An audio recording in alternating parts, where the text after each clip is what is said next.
Dewan Juri yang terhormat serta tim pemerintah yang kami hargai, kami selaku tim oposisi ingin menegaskan kembali bahwa kami akan menggunakan pemengaruh media sosial atau yang disebut dengan influencer dalam mensosialisasikan kebijakan pemerintah agar informasi-informasi mengenai kebijakan terbaru tersebut dapat diterima secara cepat dan mudah oleh masyarakat. Baik, Dewan Juri terhormat, saya akan memberikan 3 sanggahan utama terkait argumentasi yang telah disampaikan oleh tim pemerintah. Yang pertama adalah masyarakat mudah percaya akan hal yang disampaikan oleh influencer, dan yang tim pemerintah khawatirkan adalah bisa saja yang disampaikan ini akan dilebih-lebihkan atau dikurang-kurangkan. Baik, Dewan Juri terhormat, pemerintah merupakan orang-orang yang cerdas dan berpendidikan tinggi, sehingga mereka tidak akan memilih sembarang orang untuk mensosialisasikan kebijakan mereka tersebut. Karena apabila mereka memilih dengan sembarang, justru ini akan menjadi bumerang bagi pemerintah sendiri, di mana kebijakan yang disampaikan akan terjadi kesalahpahaman dan pada akhirnya akan menimbulkan perselisihan antara pemerintah dengan rakyat. Oleh karena itu, kami yakin pemerintah tidak akan memilih sembarang orang karena mereka merupakan orang yang cerdas. Lalu yang kedua adalah Dewan Juri yang terhormat, ketika tim pemerintah menarasikan bahwa influencer hanya terfokus pada massa yang banyak dan bukan dari isi dari kebijakan tersebut. Namun, yang terjadi di dalam status quo, influencer tidaklah semua mereka yang bergerak di dalam bidang hiburan atau fashion.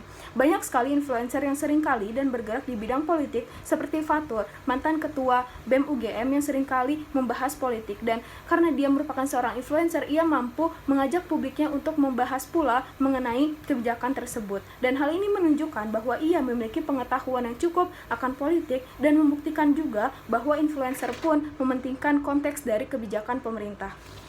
Lalu Dewan Juri yang terhormat yang ketiga, ketika tim pemerintah mengkhawatirkan posisi pemerintah akan tergantikan oleh influencer.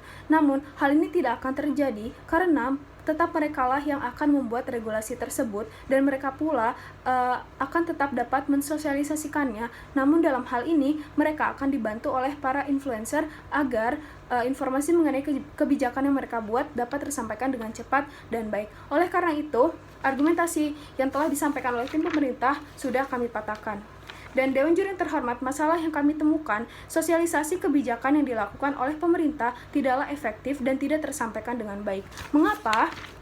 Karena pemerintah hanya memfokuskan sosialisasi tersebut melalui televisi dalam acara-acara berita dan sebagainya. Seperti yang kita ketahui bersama, saat ini masyarakat lebih memilih untuk melihat info-info terkini melalui media sosial karena sudah terjadinya globalisasi di mana teknologi semakin canggih dan canggih, yang terdapat media sosial tersebut yang terdapat dalam handphone. Meskipun kami mengetahui pemerintah telah membuat akun-akun Instagram yang berfungsi untuk memberitahu segala kebijakan terbaru pemerintah, namun akun ini tidak ditengok sama sekali oleh para masyarakat karena kurangnya kekuatan pengaruh dari pemerintah itu sendiri. Oleh karena itu, kami menganggap bahwa influencer lah merupakan orang yang tepat untuk membantu pemerintah mensosialisasikan kebijakan mereka. Lalu di sini saya akan memberikan contoh kasus di mana untuk membuktikan hal ini, saat ini masih terjadi kesimpang siuran mengenai pemberian vaksin, entah dari tanggal pemberiannya, jenis vaksin apa yang akan diberikan, lalu umur berapa yang akan menerima vaksin tersebut, dan sebagainya. Dan hal ini membuktikan pula bahwa pemerintah sendiri gagal untuk mensosialisasikan kebijakan mereka sendiri, Dewan Juri yang terhormat.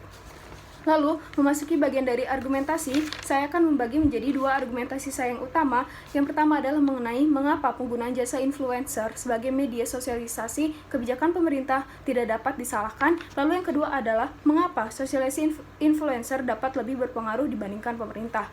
Lalu, Dewan Juri yang terhormat, memasuki bagian dari argumentasi saya yang utama mengenai mengapa pengguna jasa influencer sebagai media sosialisasi kebijakan pemerintah tidak dapat kami salahkan. Yang pertama, memasuki sub-argumentasi yang utama, seseorang bisa menjadi influencer itu apabila ia dapat memberikan pengaruh positif bagi masyarakat atau netizen. Dan hal ini akan mendukung pula argumentasi saya, di mana kekhawatiran yang tadi disebutkan oleh tim pemerintah tidak akan terjadi, yaitu terjadinya pembohongan publik dan sebagainya. Tentu saja hal ini tidak akan terjadi, karena mereka yang ditunjuk merupakan mereka orang-orang yang memiliki kompetensi dan mereka orang-orang yang menyebarkan positif dan kebaikan.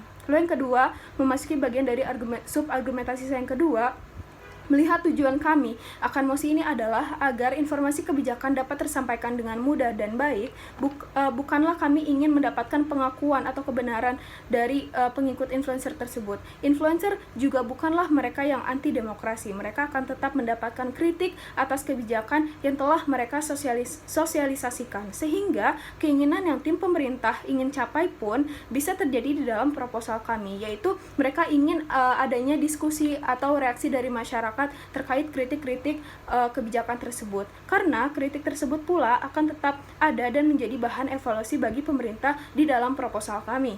Lalu, Dewan Juri yang terhormat, yang kedua adalah mengapa sosialisasi influencer ini dapat lebih berpengaruh dibandingkan sosialisasi yang dilakukan oleh pemerintah. Baik, Dewan Juri yang terhormat, influencer sendiri merupakan orang yang memiliki banyak pengikut dan informasi yang mereka sampaikan sudah pasti akan lebih didengar oleh netizen atau masyarakat. Contoh kasusnya adalah ketika pemerintah mensosialisasikan mengenai Undang-Undang Cipta Kerja, terjadi banyak kesalahpahaman akan hal ini. Apabila pemerintah memiliki strategi yang baik, mereka seharusnya menggunakan influencer ini dan menugaskan influencer tersebut mengenai Undang-Undang Cipta Kerja ini seutuhnya, sehingga kesalahpahaman ini tidak akan terulang kembali. Seharusnya mereka menggunakan influencer karena yang lebih akan didengar adalah influencer. Tetapi dalam menugaskan influencer tersebut, mereka pun harus menyampaikan kebijakan ini secara utuh sehingga tidak terjadinya kesalahpahaman. Lalu Dewan Juri yang terhormat memasuki bagian dari mekanisme dari tim oposisi. Yang pertama, kami pemerintah akan memilih seseorang yang berkompeten, yaitu influencer, untuk membantu sosialisasi kebijakan-kebijakan yang telah mereka buat. Lalu yang kedua adalah mengenai pemerintah akan menyuruh influencer tersebut untuk sosialisasi kebijakan mereka dengan seutuhnya, sehingga tidak akan terjadinya kesimpang siuran atau kesalahpahaman mengenai kebijakan yang telah mereka buat. Lalu yang ketiga adalah pertanyaan dari tim pemerintah, bagaimana apabila terjadi pembohongan publik dan sebagainya, dan saat ini pun sudah ada hukum yang mengatur pula akan hal itu, sehingga hal ini tidak akan terjadi. Dan apabila influencer tersebut melakukan pembohongan publik pun, justru ini akan menjadi bumerang bagi mereka, di mana mereka akan kehilangan fans dan sebagainya atas pembohongan publik yang telah mereka lakukan. Oleh karena itu, kami selaku tim oposisi sangat dengan bangga menolak mosi.